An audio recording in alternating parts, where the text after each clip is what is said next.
तर दिल्लीत राहुल गांधींसोबत राज्यातील काँग्रेस नेत्यांची बैठक पार पडलेली आहे। हर्षवर्धन सकपाळ, विजय वडेट्टीवार बैठकीत उपस्थित होते। महाराष्ट्रातील काँग्रेसच्या येणाऱ्या काळातील वाटचालीवरती चर्चा झाली।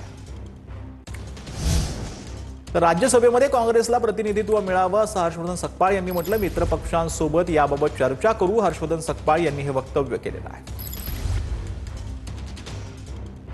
या संदर्भात मित्रपक्षांशी आम्ही चर्चा करू। राज्यसभेमध्ये आम्हाला प्रतिनिधित्व मिळावं अशा प्रकारची आमची त्या ठिकाणी एक प्रस्ताव आहे। मात्र आमच्याकडून काय प्रस्ताव आहे, त्यांच्याकडून काय प्रस्ताव आहे, याला प्रत्यक्ष भेट झाल्यानंतर त्या संदर्भामध्ये चर्चा करून आम्ही पुढे जाऊ। तर मंत्री छगन भुजबळांचे पुढील 2 दिवसांचे कार्यक्रम रद्द करण्यात आले। छगन भुजबळांवरती मुंबईतील ब्रीच कँडी रुग्णालयामध्ये उपचार सुरू आहेत। पोटात दुखत असल्यानं भुजबळ यांना रुग्णालयामध्ये दाखल करण्यात आले। 3 महिन्यांपूर्वी भुजबळांवर बायपास सर्जरी देखील करण्यात आली होती। उपमुख्यमंत्री एकनाथ शिंदे दरेगावी मुक्कामी आहे। शिंदे हे आपल्या दरेगावी अचानक आल्यानं जिल्हा परिषद अध्यक्षपदाचा तिढा सुटण्याची शक्यता आहे। साताऱ्यात भाजपला 27, राष्ट्रवादीला 20, शिवसेनेला 15 जागा आहेत। सत्तेसाठी असणारा 33चा आकडा जुळवण्यासाठी राष्ट्रवादी आणि शिवसेना एकवटल्याचं चित्र पाहायला मिळतं। तर महाराष्ट्राचा सत्ता संघर्षाच्या निकालावर माजी सरन्यायाधीश भूषण गवई यांनी पहिल्यांदाच प्रतिक्रिया दिलेली आहे। चीफ जस्टिस हे मॅटर कोणाकडे अलॉट करायचं हे ठरवत असतात। त्याच वेळेचा चीफ जस्टिस यांनी माझ्याकडे तेलंगणाचं मॅटर अलॉट केलं होतं आणि महाराष्ट्राचं मॅटर दुसऱ्याकडे अलॉट केलं। त्यानंतरला दुसऱ्याकडचं मॅटर मी काढून घेऊ शकत नव्हतो, अशी माहिती भूषण गवईंनी दिली। तर विकास कामांवरून जावेद अख्तरांनी मुख्यमंत्री फडणवीसांचं कौतुक केलंय। मुंबईच्या पायाभूत सुविधांसाठी आणि एकूणच शहराचा चेहरा-मोहरा बदलला जात असल्याचं म्हणत त्यांनी फडणवीसांचं कौतुक केलं। मैं आप शहर की एनर्जी अनबिलीवेबल है और मुख्यमंत्री जी, मैं इस मामले में बिल्कुल मेरी रेपुटेशन नहीं है कि मैं झूठी तारीफ किसी की करूं, लेकिन मैं आपसे कह रहा हूं कि you are the personification of the city. जो एनर्जी, जो एम्बिशन, जिस तरह से आप शहर को आगे ले जा रहे हैं, ये आप ही का काम है। Hats off to you. इंदापुरातील भिगवण अपहरण प्रकरणावरून आरोप प्रत्यारोप सुरू झालेत। आरोपी जहीर शेखनं आमदार राहुल कुल यांचा फोटो स्टेटसवर ठेवल्यानंतर गोपीचंद पडळकरांनी थेट सवाल उपस्थित केला।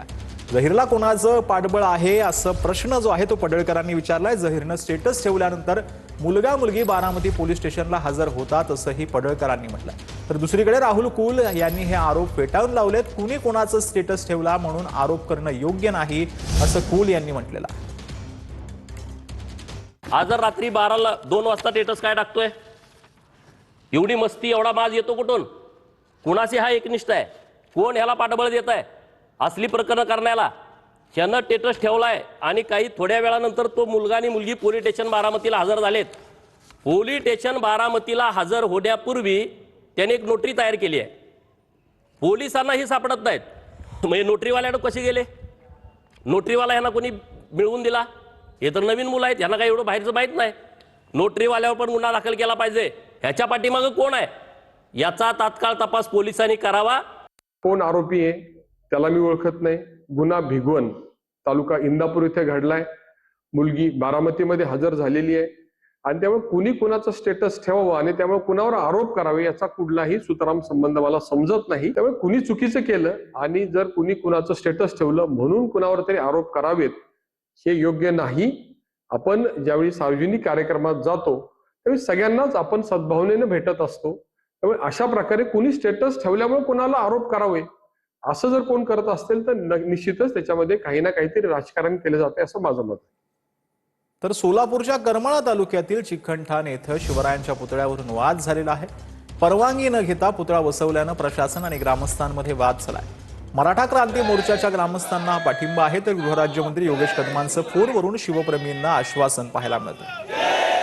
आम्ही परमिशन मागत आहे, आम्हाला प्रशासनाने परमिशन द्यावी।